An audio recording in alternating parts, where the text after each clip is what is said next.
إن الحمد لله نحمده ونستعينه ونستهديه ونستغفره ونعوذ بالله من شرور أنفسنا وسيئات أعمالنا من يهده الله فلا مضل له ومن يضلل فلا هادي له وأشهد أن لا إله إلا الله وحده لا شريك له له الملك وله الحمد يحيي ويميت وهو على كل شيء قدير وأشهد أن محمدا عبده ورسوله المبعوث رحمة للعالمين صلوات الله وسلامه عليه وعلى آله وأصحابه ومن تمسك بسنته إلى يوم الدين أما بعد فيا عباد الله أوصيكم ونفسي بتقوى الله تبارك وتعالى فقد فاز المتقون. Ang lahat ng pagpuri ay para sa Allah. Siya ay ating pinupuri, inihinga ng tulong at kapatawaran, at nagpapakupkop tayo sa Kanya laban sa kasamaan ng ating mga sarili at ng ating mga nagawa. Sino man ang patnubayan ng Allah ay walang makakapagdigaw sa Kanya, at sino man ang Kanyang iligaw ay hindi ito makakatagpo ng sino man na makakapagpatnubay sa Kanyang muli at makakatulong maliban lamang sa Allah subhanahu wa ta'ala. Ako ay sumasaksi na walang ibang Diyos na karapat-dapat sambahin maliban lamang sa Allah. Siya ay nag-iisa at walang katambal. Siya ang may hawak ng buhay at ng kamatayan, at siya ang pinakamakapangyarihan sa lahat. Ako rin ay sumasaksi na si Muhammad sallallahu alaihi wasallam ay kanyang alipin at sugo, na kanyang ipinadala bilang habag sa sanlibutan. Nawa ang kapayapaan at ang pagpapala ng Allah ay maigawad sa kanya at sa kanyang pamilya, mga kasamahan, at sa lahat ng sumusunod sa kanila sa tuwid na landas hanggang sa huling araw. Mga minamahal kong mga magulang at mga kapatid sa pananampalatayang Islam, pinapayuhan ko kayo at ang aking sarili ng pagkatakot sa Allah subhanahu wa ta'ala. Mga minamahal kong mga magulang at mga kapatid sa pananampalatayang Islam, insyaallah ta'ala, ang tatalakayin natin sa pinagpalang araw na ito ng Jumu'ah ay ang tungkol sa mga asal sa paggamit ng cellphone. Mga minamahal kong mga magulang at mga kapatid sa pananampalatayang Islam, huwag nating kalimutan na ang ating agama Islam, ang ating relihiyong Islam ay ang relihiyong naaangkop sa lahat ng lugar at sa lahat ng panahon hanggang sa magunaw ang mundo. Kaya anumang mangyari sa mundo, ito man ay hindi moderno o moderno, anuman ang kalagayan nito, ang katuruan ng Islam ay mayroong kompletong gabay sa kamusliman upang insyaallah ta'ala magbago-bago man ang kalagayan ng mundo ay kompleto pa rin ang patnubay ng Islam sa mga Muslim at hindi sila maliligaw. Mga minamahal kong mga magulang at mga kapatid sa pananampalatayang Islam, sa panahon natin ito ay isa sa pinakalaganap sa kamusliman, maging hindi sa kamusliman bagkus ay sa buong mundo, ay ang paggamit ng cellphone. Mga minamahal kong mga magulang at mga kapatid sa pananampalatayang Islam, ang cellphone at ang mga gamit nito, mga programa nito ay mga inosenteng bagay. Pag sinabi natin mga inosenteng bagay, ito ay magiging mabuti o magiging masama depende sa kung ano ang paggamit at pagtrato dito ng mga tao. Tulad na lamang halimbawa ng isang kutsilyo. Ang kutsilyo ay inosenteng bagay. Subalit, Maaaring ang tao ay gamitin ito sa paggawa ng krimen o kaya naman ay gamitin ito sa pagluto upang pakainin ang mga mahihirap. Kaya ang mga cellphone na ating hawak, yan ay mga inosenteng gamit. At tinitingnan tayo ng Allah subhanahu wa ta'ala kung papaano natin ginagamit ang mga bagay na yan. Sa kabutihan ba o sa kasamaan? At huwag nawa na ituring natin na ang cellphone, ang social media ay hiwalay sa mundo na binabantayan ng Allah subhanahu wa ta'ala. Maaring iniisip ng ibang mga tao na ang mundo ng social media ay ibang mundo. Dito tayo sa realidad. At ang inuusig lang ng Allah subhanahu wa ta'ala at kine-question sa atin ay yung realidad at hindi yung sa social media. Yan ay napakamalaking kamalian. Tandaan natin, lahat ng nangyayari sa mundo, lahat ng naiimbento ng tao, lahat ng yan ay nangyari at naimbento nila dahil sa kapahintulutan ng Allah subhanahu wa ta'ala. At alam na alam ng Allah subhanahu wa ta'ala ang tungkol sa mga bagay na yan. Dahil hindi yan lilitaw sa mundo, maliban na lamang sa kaalaman at kapahintulutan ng Allah subhanahu wa ta'ala. Walang mangyayari sa mundo, maliban na lamang sa ipapahintulot ng Allah subhanahu wa ta'ala. Kaya kung naimbento ng mga tao ang cellphone at ang social media at kung ano-ano pang mga programa dyan sa bagay na yan, lahat ng yan ay alam na alam ng Allah subhanahu wa ta'ala at hindi yan hiwalay sa realidad na binabantayan sa atin ng Allah subhanahu wa ta'ala. At hindi yan lumalabas sa batas ng Islam na ibinaba sa atin ng Allah subhanahu wa ta'ala.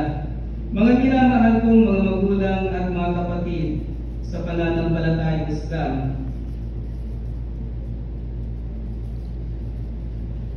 ang cellphone at ang mga programa nito sa ating kasalukuyang mundo ay hindi lamang katulad ng mayroon noon na ginagamit sa pakikipag-usap, pakikipag-communicate sa isang taong malayo sa iyo. Bagkus ito ay napakamarami ng gamit.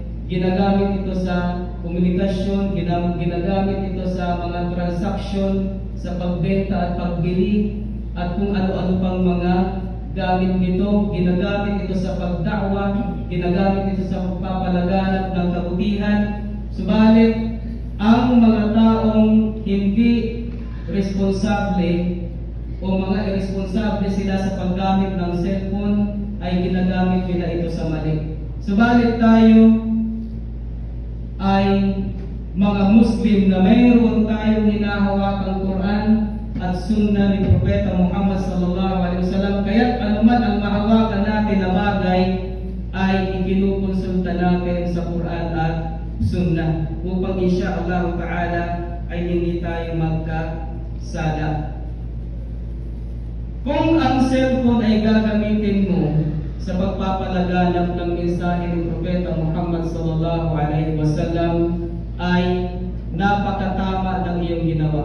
Sabi ng Rasul sallallahu alaihi wasallam, "Ballighu anni walau ayah." Magparating kayo ng tungkol sa akin kahit sa pamamagitan lamang ng isang ayah. Isa yan sa mga halimbawa ng mabuting paggamit ng cellphone. Subalit, nakakalungkot isipin na nang maimbento ang bagay na ito at ang mga programa dito sa cellphone, ang social media at kung ano-ano pang mga application o mga plataforma ay naligaw ang mga tao at napatnubayan ang mga tao.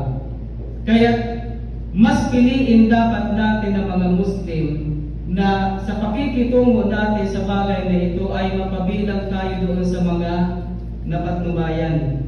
Maraming mga problema at suliranin o kamalian ang nangyayari sa mga tao sa pakikipagtungo nila sa kanilang mga cellphone. At halos lahat sa atin ay mayroong cellphone. Itong khutbah na ito ay bilang paalaala sa ating mga sarili at pagsuri sa ating mga sarili, saan na ba umabot ang pakikitungo natin sa ating mga cellphone. Sabi ng ating mga ulama, kabilang sa mga kamalian o mga problemang naidulot ng cellphone sa mga tao ay pag-aaksaya ng oras. Nagiging dahilan ang cellphone sa pag-aaksaya ng oras. Palaging hawak ng tao ang cellphone, kahit ng mga Muslim. At kung ano-anong mga walang kwentang bagay na hindi makakapagdulot sa kanya ng kabutihan sa mundo man lalo na sa kabilang buhay, ang kanilang ginagawa sa mga cellphone. At ito ay nagiging isang malinaw na pag-aaksaya ng kanilang mga oras na dapat sana ay ginagamit nila sa pag-ipon ng gantimpala mula sa Allah subhanahu wa ta'ala. Sinabi ni Propeta Muhammad sallallahu alaihi wasallam sa isang hadith, "La tazulu qadama 'abdin yawm al-qiyamati hatta yus'ala an 'umrihi fima afnahu wa 'an 'ilmihi fima fa'ala wa 'an malihi min ayna iktasabahu wa fima anfaqahu wa 'an jasadihi fima ablahu." Rawahu Tirmidhi. Anong ibig sabihin?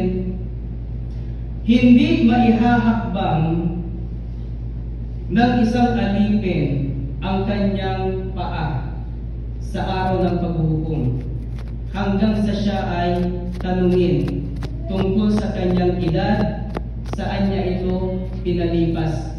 Pag sinabing ating mga edad, ating mga oras ng ating buhay, saan natin ito pinalipas? Mga minamahal kong mga magulang at mga kapatid sa pananampalatayang Islam, simula nang nagkaroon ka ng cellphone at sa isang araw mayroon kang 24 oras, simula nung nagka-cellphone ka, sa 24 oras, ilang oras ang ginugol mo sa cellphone sa mga walang kwentang bagay na hindi nakapagdulot sa iyo ng kabutihan sa mundo man o sa kabilang buhay. Bagkus maaaring nagkaroon ka pa ng kasalanan sa loob ng 24 oras. Gaano kahaba ang oras mo na ginugol mo sa cellphone na sinayang mo lang ang oras mo? Sabihin na natin, nagugol mo dito ang 12 hours. Pag sunod na araw, gano'n naman ang gagawin mo. Sa sunod na araw, gano'n naman ang gagawin mo sa iyong cellphone. Hanggang sa lumilipas na ang panahon, nasira ang iyong cellphone, bumili ka na naman ng bago, at gano'n naman ang ginagawa mo sa 24 hours.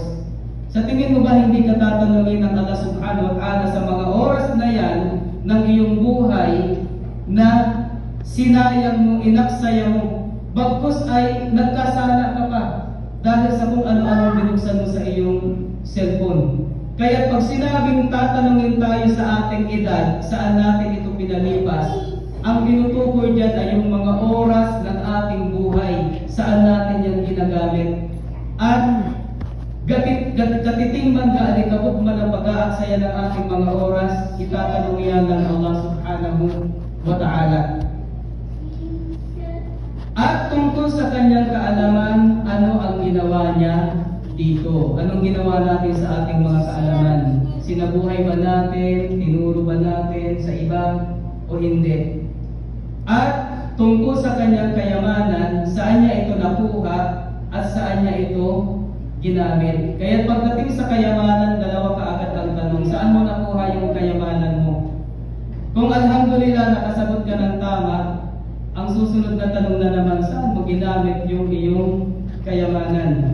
At ang panghuli ay tungkol sa iyong katawan. Yung pisikal mo na katawan, saan mo ito pinapupas? Ginamit mo ba yung lakas mo sa pagsisilbi sa Islam, sa Allah subhanahu wa ta'ala, o ginamit mo lang ito sa pagsunod sa iyong mga makamundong pagnanasa? Mga minamahal kong mga magulang at mga kapatid sa pananampalatayang Islam,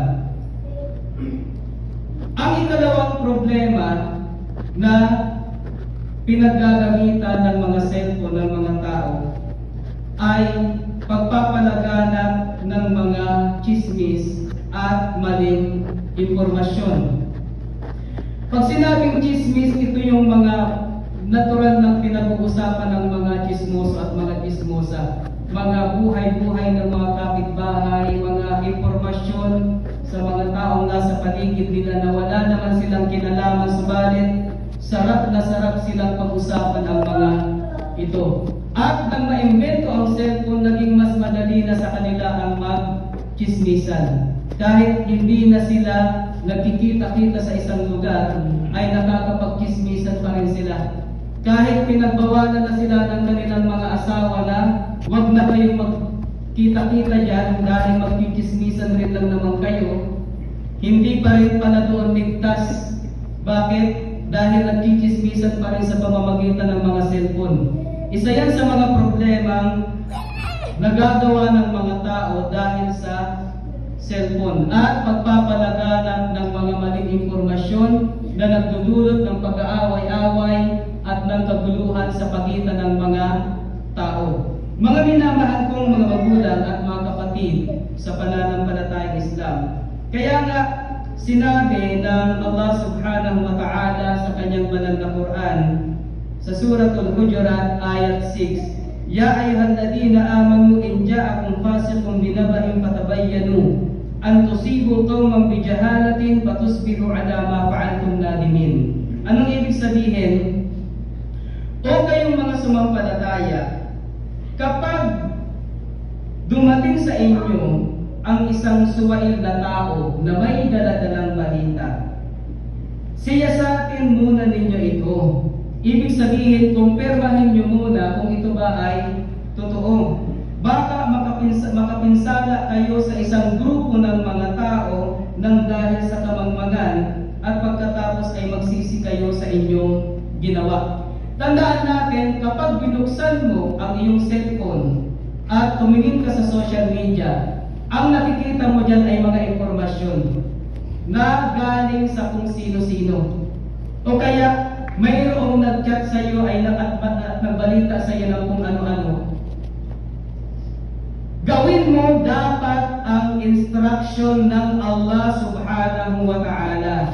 Kapag mayroong nagbalita sa iyo, kumpirmahin mo muna kung tama ba o totoo ba yung balita na nakarating sa iyo bago ka gumawa ng aksyon. Dahil kung padalos-dalos ka nagagawa ng aksyon at sa bandang huli nalaman mo na mali pala ang impormasyon na yun, baka mauwi ka lang sa pagsisisi. Magsisisi ka sa bandang huli dahil sa iyong ginawa. Meron ka lang nainsultong tao, meron ka lang kinalaban na tao, meron ka lang sinaktan na tao, na nang nalaman mo hindi pala totoo yung balita, anong mangyayari? Magsisisi ka sa iyong mga ginawa. Mga minamahal kong mga magulang at mga kapatid sa pananampalatayang Islam, kaya tayo bilang mga Muslim na gumagamit ng cellphone, ng social media at ano-ano pang mga plataforma, kailangan kung maglalabas tayo ng impormasyon ay kailangan ito ay kumpirmadong totoo. At kung sa tingin mo ay hindi ka sigurado, huwag ka na lang magbahagi ng anumang impormasyon kung hindi ka sigurado na yan ay totoo. Kaya mag-ingat tayo sa pag-share ng mga post. Mag-iingat tayo sa pagpapalaganap ng kung ano-anong mga impormasyon. Mga minamahal kong mga magulang at mga kapatid sa pananampalatayang Islam, isa pang problema na naging dulot ng paggamit o maling paggamit ng mga cellphone ay ang panghihimasok sa pribadong buhay ng iba. Panghimasok sa privacy ng ibang mga tao. Sa panahon natin ngayon, may mga taong minamanmanan ka. Kaya maaaring meron ka rin kasalanan dahil ang mga pribadong impormasyon sa buhay mo ay nilalagay mo sa social media na parang ipinapamahagi mo sa kanila. Kaya maging responsable din tayo sa pag-post ng mga impormasyon tungkol sa ating mga buhay. At kung sakaling makakita ka man ng ganyan, ay huwag mo nang ikalat. O kaya naman ay huwag ka nang magsiyasat pa ng higit sa nakita mo. Mangangalat ka pa ng karagdagang impormasyon para ibulgar mo ang tungkol sa pribadong buhay ng isang tao. At mas lalong masama kung ang gagawin mo ay ihahack mo ang account ng isang tao. Kaya nga private yung kanyang account o kaya yung kanyang chatting, yung kanyang mga private chat.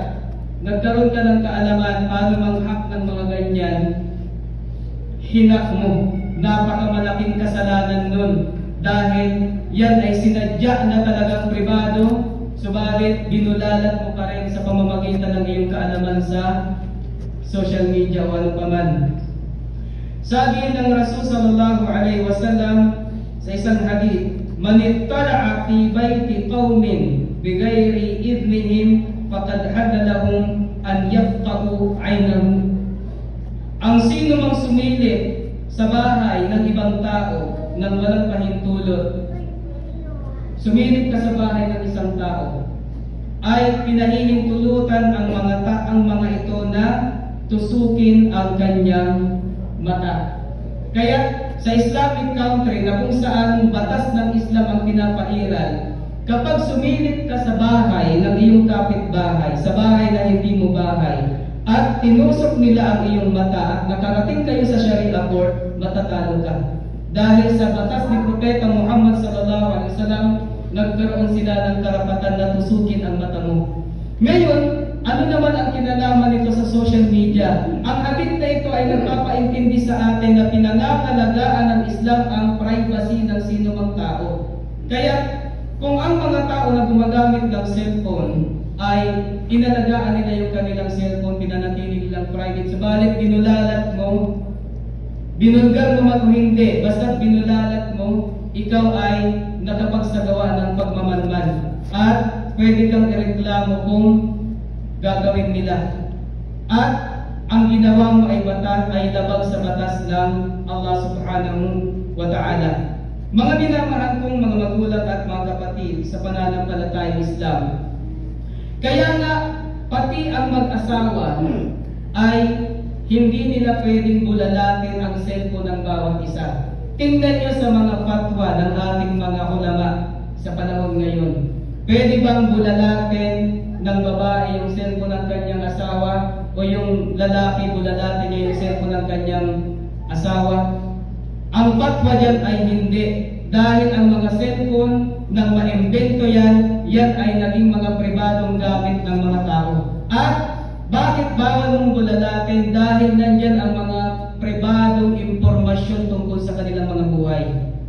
Nandyan din ang mga pribadong pakikipag-usap nila sa mga tao.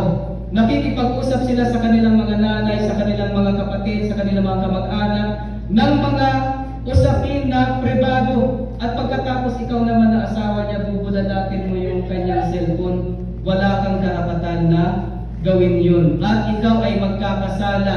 Ang kaso mo ay tajassus, pagmamanman. Sinabi ng Allah subhanahu wa ta'ala sa kanyang banal na Quran, wala tajassasu, at huwag kayong magmanman sa bawat isa. At kung ang dahilan ng pagbulalat mo sa cellphone ng iyong asawa ay ang iyong paghihinala, another kaso na naman yun. Dahil inutusan tayo sa Quran na ijtanibu kathiran minad-dhann fa inna ba'da ad-dhanni ithim. Iwasan ninyo ng maraming pag-iwas ang pagdududa o paghihinala, dahil karamihan sa mga paghihinala ay kasalanan. Kaya dapat maintindihan ito ng mag-asawa. Wala kayong karapatan na bulalatin ang cellphone ng bawat isa. At kung ang iyong asawa ay naglagay ng password, wala ka rin karapatan na magduda sa kanya dahil karapatan niya yun. Mga minamahal kong mga magulang at mga kapatid sa pananampalatayang Islam, ang ikaapat na nagiging problema ng mga tao ngayon dahil sa cellphone ay ang labis na pagkahumaling dito o labis na pagka-addict dito sa cellphone. Ano lang nangyayari? Makikita natin yung mga tao, pati sa kamusliman, kumakain, nagsiselfone. Nasa masjid, nagsiselfone. Nakikinig ng lecture, nagsiselfone. Kung ano-anong ginagawa, nagsiselfone. Puro na lang cellphone sa lahat ng sitwasyon. Kulang na lang ay mag-shower siya kasama ng cellphone. Kung baka mayroon pang ibang gumagawa na naglalagay sila ng safe na lugar ng cellphone nila sa CR kapag sila ay naliligo dahil sa sobrang pagka-addict sa cellphone. Mga minamahal kong mga magulang at mga kapatid sa pananampalatayang Islam, may problema ba yan? Ang cellphone mo ay nilalayo ka na sa Allah subhanahu wa ta'ala. Imbis na yung oras na ginagamit mo sa cellphone ay ginagamit mo sa pagsisilbi sa Allah subhanahu wa ta'ala, sa dhikr, sa pag-aaral ng kaalaman, anong ginagawa mo? Ginagamit mo sa mga walang kabuluhang bagay. Sabi ng Rasul sallallahu alaihi wasallam sa isang hadith, "Ta'isa 'abdud dinar wa 'abdud dirham." Mapahamak nawa ang alipin ng dinar at alipin ng dirham. Ang dinar ay gold coin, gintong barya sa panahon ng Rasul sallallahu alaihi wasallam, at ang dirham naman ay silver coin. Ngayon, nagdudua ang Rasul sallallahu alaihi wasallam na mawasak nawa ang alipin ng pera. Ngayon, anong kaugnayan nito sa cellphone? Ang hadith na ito ay hindi lamang napapatungkol sa pera. Ang kahulugan nito ay yung mga na-addict na humaling ng gusto at naging alipin na ng mga makamundong bagay. Kaya kung ikaw ay nagmistulang alipin ka na ng cellphone mo, kontrolado ka na ng cellphone mo, ay naging alipin ka ng makamundong buhay, ang makamundong bagay, at mapapasok ka sa hadith na ito. Mawawasak ka, katulad ng dua ng Rasul sallallahu alaihi wasallam. Kaya dapat nating bantayan yan. Kapag cellphone na ang kumukontrol sa buhay mo, naging alipin ka na ng cellphone. Pero kung ikaw ang kumukontrol sa cellphone mo, paano? Magsi-cellphone lang ako pag ganitong oras. Ganito ang oras ng pag-check ko ng email, ganito ang oras ng pag-check ko ng ganito ganyan. Ganito ang oras ng paggamit ko ng application na to, ganito ang oras ng pag-communicate ko sa kanila, ganito ang oras ng pag-post ko ng content na kapag-pakinabang gamit ang cellphone. Ibig sabihin, kontrolado mo yung cellphone mo. Kontrolado mo kasi ang oras ng paggamit mo ng cellphone.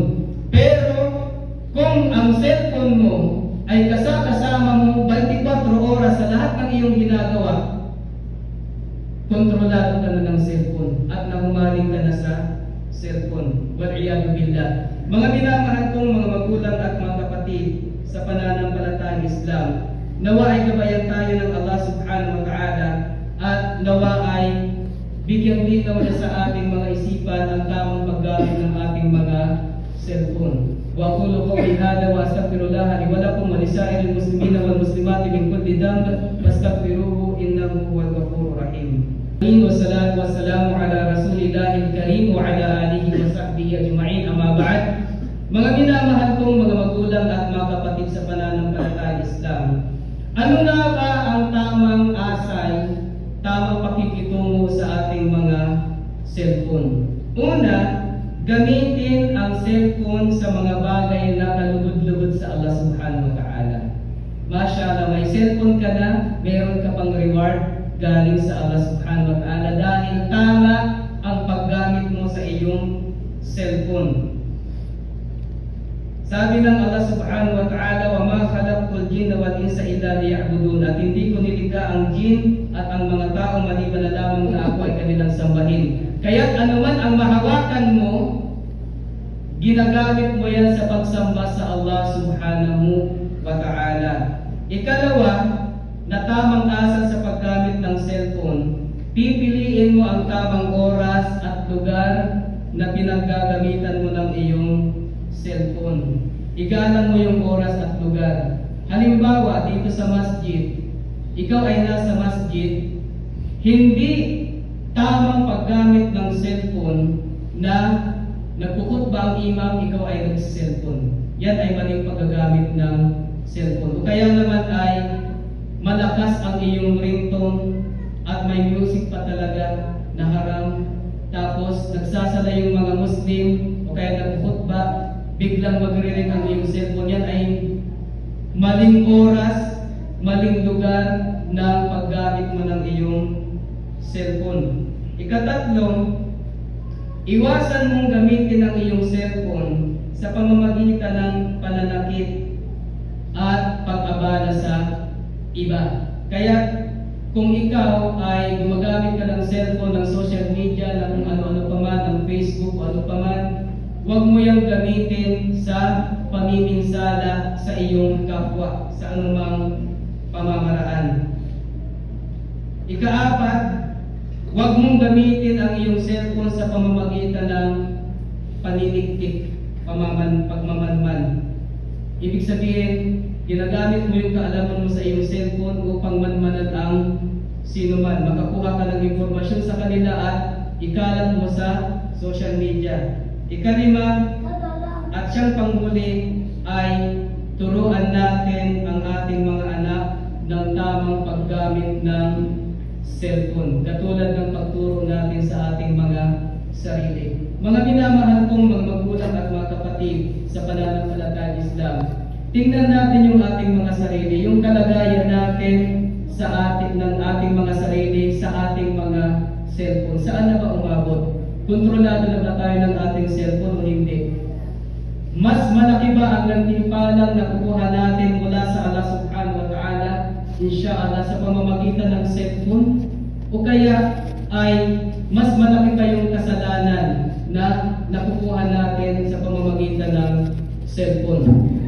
Tamang asal sa paggamit ng cellphone, gamitin natin ito sa pagpapalaganap ng kabutihan at paglaban sa mga lumalaganap na kasamaan. Ang mga alagad ng kasamaan, ang mga syaitan, ang mga taong alagad ng syaitan, masisipag silang magpalaganap ng kaligawan sa pamamagitan ng cellphone, ng social media. Kaya nararapat lamang sa mga Muslim na gamitin din nila ang bagay na ito para kontrahin at labanan ang ganoong paglaganap ng kasamaan. Nawa ay gabayan tayo ng Allah subhanahu wa ta'ala at nawa ay gawin niya na ang ating mga cellphone ay maging daan upang tayo ay makatanggap ng maraming biyaya mula sa Allah subhanahu wa ta'ala at hindi mga kasalanan. Ayuhal muslimun, sallu ala nabiyikumul karim, fa inna Allah amarna bidalik wa bada'a binafsihi faqal, inna Allah wa malaikatahu yusalluna ala nabi, ya ayyuhalladhina amanu sallu alaihi wa sallimu taslima.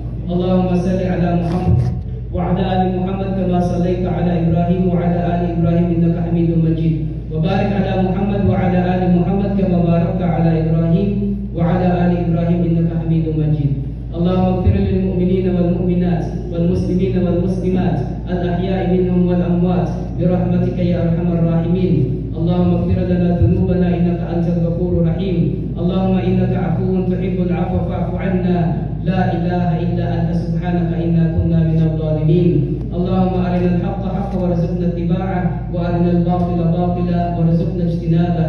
ربنا آتنا في الدنيا حسنة وفي الآخرة حسنة وقنا عذاب النار. وصل اللهم وسلم على نبينا محمد وعلى آله وصحبه أجمعين والحمد لله رب العالمين. أقيموا الصلاة.